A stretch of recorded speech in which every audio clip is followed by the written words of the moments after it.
Afternoon, welcome. This is English here 2020 objective past question, and the instruction here says that we should choose the option that best interprets this sentence. The sentence says, if you ask him to sing, he will do it at the drop of a hat. If you ask him to sing, he will do it at the drop of a hat.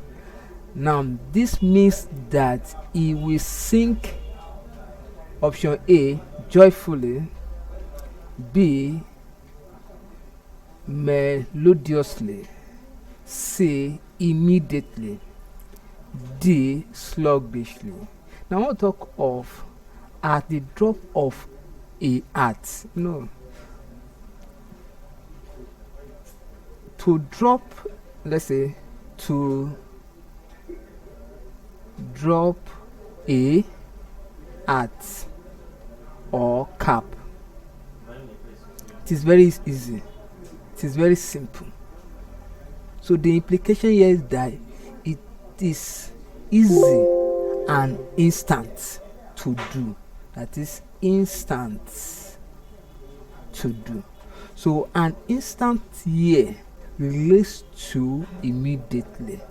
So if you ask him to sing, he will do it immediately.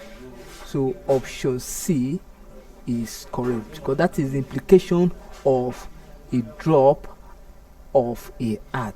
Very easy and instantly.